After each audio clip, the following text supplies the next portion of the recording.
Hi, I'm Leonie West from Westerly Design, and I'm going to just show you a few tips on quilting on a large quilt on a domestic machine. I'm lucky I have a wide throat on my machine, but I have quilted king-size quilts on 4-inch throated machines. It's a matter of learning how to move and manipulate fabric. One of the important things to remember is we can only ever quilt what fits under our hand space. Whether it is with rulers and templates or you are quilting free motion, you can still only move so much fabric at a time. You cannot quilt a whole quilt in one movement. So that's one of the important things. Having your machine set up at the correct height so you're not sitting way too low when you are quilting. If you're sitting down low, I'll just drop this chair for you. If I'm sitting down like this, my arms are too low. And then when I go to quilt, I have more trouble pushing my quilt through because it's like pushing fabric up a hill. So get your table to the correct height. Have your chair at the correct height. Have everything ready to go before you start. I have a So Steady table under on my machine. My machine is placed as far right as I can on my table, and I have my quilt bunched around. This block is nice and flat and pressed. The block next to it, which we're not going to quilt today, this block is not flat and pressed. It's just because this has been folded up for a while, sitting in a cupboard. And make sure it's flat. If it's flat, everything moves better. Set your machine up, get your tension correct, have a sample piece to quilt on. Do a practice test run of what your quilting stitch is. This machine, Bill's going to just follow over to where my finger is here. It has a lock button on it. When I press that lock button, my stitch can't be changed. So if I bump these while I'm quilting, which does sometimes happen when you move your fabric, it can't change on this machine. So if you have that feature on your machine, it is fantastic, because you cannot bump that and suddenly be working in a zigzag because you bumped it with the quilt. My machine is also set on an angle to my table. This way my throat space is larger than if I was sitting straight in here. I find that my quilt is being moved from around here and not fighting everything in underneath here all the time. Have your quilt so that your fabric is sitting, moving loosely. You can bring the fabric over your hand if you wish. So I could have that up there and my hand goes under here. It's not going to impede my quilting. Puddle the quilt, pull the quilt around your machine so it's not catching on anything. The front part, we don't have anything here to catch it, so I just pick it up so it's not sitting down under my legs and it just sits on here. When I'm quilting a large quilt, it will be basted. You can spray baste it, pin baste it. You can have it machine basted by a long arm quilter, which is great because they baste it beautifully and everything stays together, but you're still doing the quilting. I'm just bringing my threads up in here. I'm going to quilt a heart in this section here. So my template has stable tape on both sides of this template because I'm going to be flipping the template over to do the opposite side of the heart.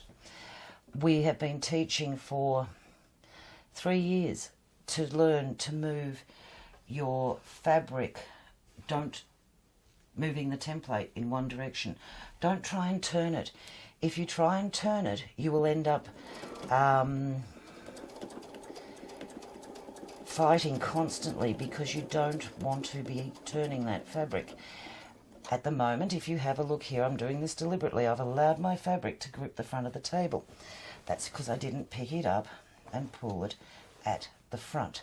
Now when I pull it at the front, my fabric will move much freer because there is nothing gripping it. Remember, when we're doing a large quilt, again, I cannot stress how often I say it, we need to be able to move it freely. If you are quilting and you find it grabs something, stop quilting immediately. I'm just turning this template over and we're going to do the other side of this heart. Stop quilting as soon as you feel it grip, because you're just going to fight it. You don't need to fight it. Stable tape actually helps the fabric move much freer than if it didn't have stable tape on it, because the stable tape is gripping onto that fabric. If you want, you can use gloves. I'm not turning my fabric, I'm only moving the template. You can use gloves if you like using gloves. I actually don't like gloves, so I don't wear them. But if I have trouble with my movement of my fabric for whatever reason, I can put stable tape on my fingertips. And I will just grab a piece of stable tape, cut a piece off. So I'm just going to find my scissors here. Cut a piece off about 1.5 inches or so long, and I can put stable tape on the tips of my fingers. The fingers that I know are the ones that do the most fabric movement. So my fingers are now being held to my fabric as well as my template being held to the fabric. And I'm just going to come and do the other side. Come back down to the centre. Remember, we're quilting over seams, we're quilting over lots of different things in here. Just got a thread caught up there, which I'll just get rid of. It's one of the things we should try and make sure we don't have. We're going to come and do the other side. So as long as that portion of my fabric moves freely, I can quilt in my block. Now, whether you find this a hard task to move fabric, which a lot of people do, sometimes it is easier to do like I do most of the time, which is do quilt as you go blocks. I do that because I like the process of quilting, and when I'm working on a small area of fabric, it is easier to manipulate than a large quilt. But that's for free motion or ruler work. So we're just going to come back in, down to the centre, stop at the centre again, turn the template, and we're going to go up. So I'm just checking, making sure, as always, that my template's in the correct position.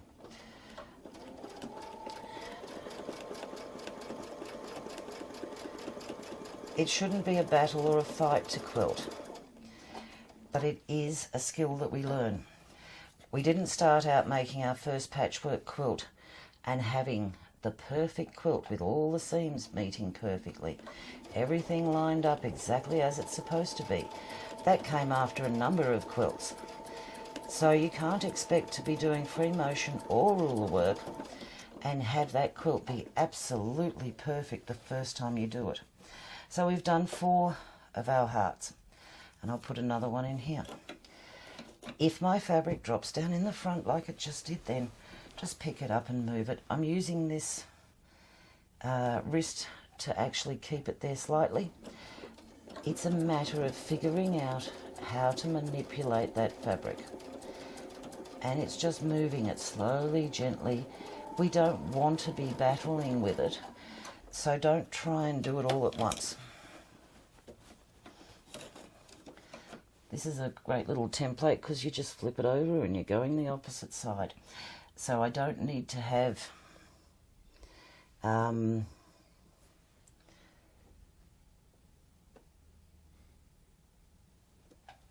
bigger template. Smaller templates may work when you're ruler working. Doing big templates are easier when you are doing a smaller piece on your quilt. But if you find that you want to put a big template in, remember, break it down into what the template, break your blocks down to what the template will do. And if it's a 12-inch block and you have to make 6-inch sweeps to get over that 12-inch block, then what you do is working on just a quarter of the block. I'm going to turn and do the other side. And away we go again.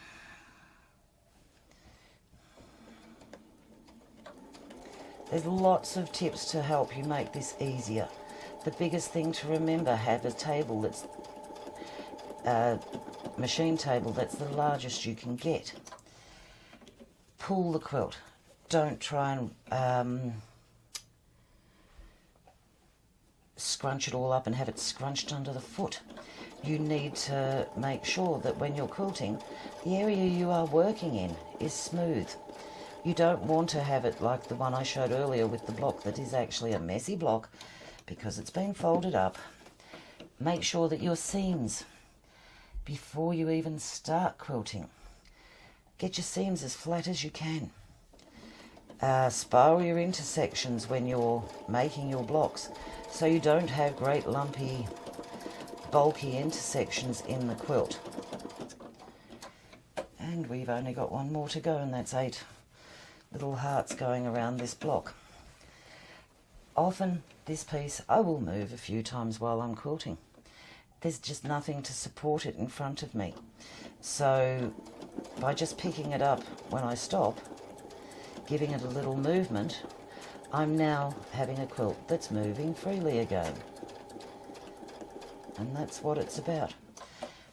I'll just finish this one and then I'll do a couple of straight lines for you. Stable tape holds your template in place, but when working with a big quilt, it actually helps you move the fabric. So it does 2 jobs for you. And we're back, and that's my little 8 rotation heart in there. I will bring the threads up and sew the ends in. I'm just going to echo 1/4 inch around this square, and I'll probably put a line through the middle as well. I just have stable tape on my straight ruler, and I'm just going to come down until my foot touches the edge of the stitching. This is where your seams become important. If my seams are big and bulky, my foot may crash with those seams. We don't want big and bulky seams in our quilts. Learn to have lovely flat seams, lovely flat intersections, and you won't have to raise the foot way high in the air to get over those seams. If you are working on a quilt which has big and bulky seams in it, avoid going over those seams. You can quilt without going over the seams. This block, I'm not going over the seams. But the quilting I put into the centre part of this block, it went over all those seams. And I've got to remember to make sure those threads are not in my way. What that will have, catching that thread, and it's a good thing to show you, that thread that just caught under there, while I'm quilting, that will suddenly stop my quilt from moving. As soon as you get to a point where you can trim those ends off and make them into a smaller length, much better. We're just going to go down through the centre. I'm going to come across the bottom again. I will just backtrack across there, lining up the ruler with the edge. Come across, so I'm putting a treble stitch across to get me into that corner over the other side. Stop at the corner, bring my ruler over. Make sure I'm going to hit that point where I want to. And I've just made a little square in that, gone in every direction, but I haven't turned the quilt to do it. So we come out to the point over here. And there's our little square, done as a 1/4 square triangle. We've finished the square here. I'm going to move my quilt to the position I need to quilt at. I'm going to line my template up, bring my threads up, but before I sew anything, I'll make sure everything moves freely. The thing about doing a large quilt, we're still only quilting small areas. We can take a large quilt and fill in the 6-inch blocks, like I said before, on 12-inch, break it down. If that was a 12-inch block here, pretending, I would do 1/4, 1/4, 1/4, and the next. We need to understand that we're actually doing a large quilt on a small machine, and because of that, we need to be prepared to move our fabric. I'm going to stitch across here just a little bit. I'm going to line up my points again, the same as I had them the first one I did. And now I'll sew the next. But we need to just have an understanding of how that fabric is moved. If I have my quilt all in the wrong position, which I will do in a second, just get this back into place for the next one. if I have this quilt so that the whole lot of it is hanging flat, hanging down over edges, as I quilt, I'm going to make a mess of this piece probably, as I quilt, it's going to catch on the different things, and it's now going to drag, and it's dragging now because it's not moving freely. It is now going to drag. We'll move across and do the last one of these in here.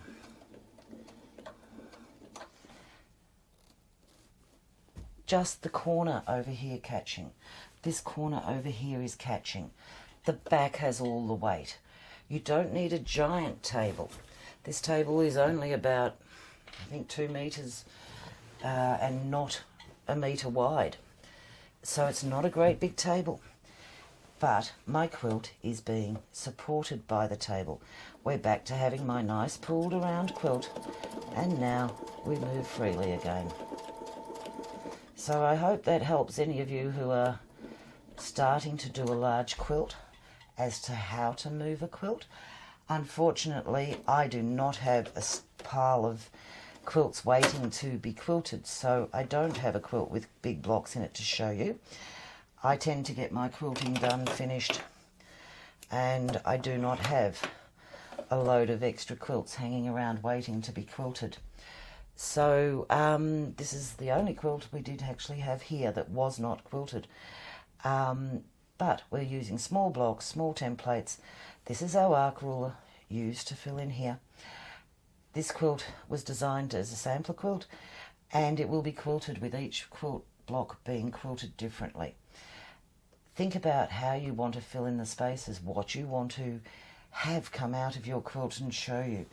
You can quilt through in here using arcs and circles. You can echo stitch in here. You could do straight lines coming through here. Even just doing the straight lines, 1/2 inch spacing across here and on the pink, and leaving the white with maybe just an echo stitch in there. So I hope this helps you with your quilting with rulers and templates. Remember, whether it's with rulers and templates or you are just doing free motion quilting, moving the quilt is the same principle.